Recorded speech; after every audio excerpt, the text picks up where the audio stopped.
Ashtaan kabajamtoota daawwattoota fi dhaggeeffattoota keenyaa qophiin labataa torbanumaanuu jimaata sa'aatii kanatti dhimmoota dargaggoota warra foollee raaba akkasumas immoo labata laalatan xiyyeeffachuudhaan sinii dhiyaata qindeessanan sinii dhiyeessummaa waan Tigisti Gammeeti. Seenaa lammiiwwan gurraacha Ameerikaa ta'anii argachuu akkasumas baruudha akka salphatuuf aappii addaa ta'e nama uumee fi hojjetu dubbisuudhaan gabaasni Maat Diibal qindeesse dubbii Jawaarraati. Fakkiin lamaan kun hooggantoota garee paartii jijjiiramaa Black Panther Party jedhaman Ameerikaa keessatti hundeessaniiti. Kanaan godhan bakka amma fakkiin kun jiru Kaalifoorniyaa magaalaa Oakland keessatti ture. Waggoota 50 dura. Fakkiin artiist Timothy B. Dibe kun ofumaafuu ergaa cimaa dabarsa. Bilbila smartphone ta'e tajaajila intarneetii qabu. Kaameera bananii hoo'itti qaban immoo in haasaa. Anuma dhugumaa haasaa.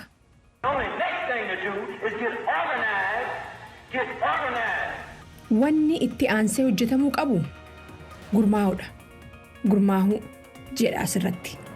Haasaa inni dur godhe keessaa han fudhatame.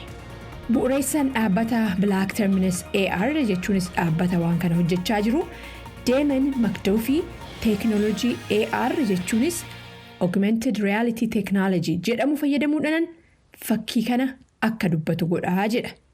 What I've built is Black Terminus AR. It's a augmented reality platform for Black art and the Black Cultural Archive. Black Terminus AR waan jedhamuun kalaqe. Aartii gurraachaa akkasumas aadaa gurraachaa bakka itti kuufaman waltajjii dhugoomfamoo kan immoo waltajjii realitii fayyadameen ijaaresii jedha. Makduufiin barreessaadhaa fi nama seenati.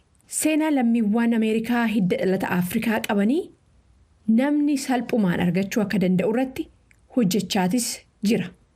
Weerarri vaayirasii koronaa yeroo akka argatu isa godheera. Yeroo isa fayyadamuudhaan teekinooloojii AR ofumaa of barsiise. Aappii kanas ofumaa uume san booda. Camera is using computer vision. They see a target and then I and my tech tells the target. Kaameeraan ija kompiitarii fayyadameet bakka itti xiyyeeffatu argata. Teekiin ani uume immoo xiyyeen sun maal akka godhuu qabu itti hima.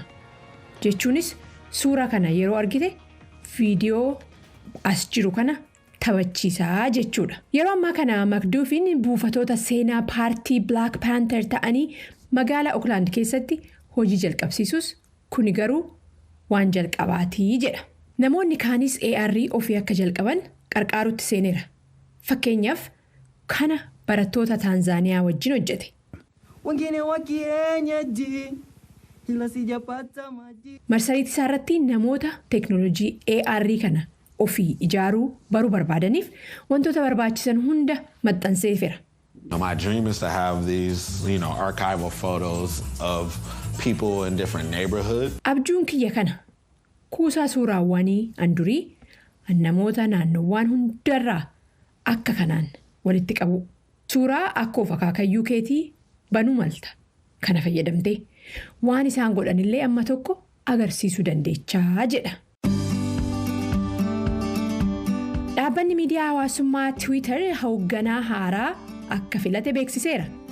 Namni oggaa 37 Parag Agrawal maqaan isaa akka warra kaampaaniilee teekinooloojii kaanii Silicon Valley keessa jiranii beekamu miti.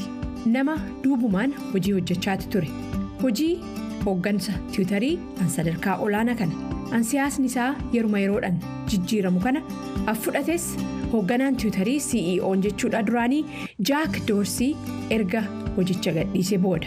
Akkuma beekamu hoogganaa Twitteriin duraanii kana Jack Dorsey dabalatee hooggantoonni miidiyaalee hawaasummaa kaanii fakkeenyaaf Facebook irraa Mark Zuckerberg, SpaceX dhaa fi Tesla irraa immoo Elon Musk fudhanne jarri kuni hojii isaanii guyyaa guyyaadhaa kaampaaniilee kana hoogganuudha madditti hawaasa birattis ta'ee miidiyaa irratti baay'ee beekaman.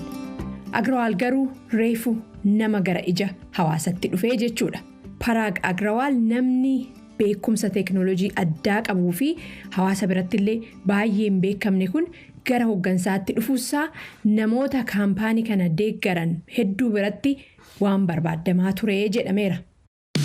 Qophiin labataan har'aas kanumaan xumurameera. Ani Tigisti Gammeeti.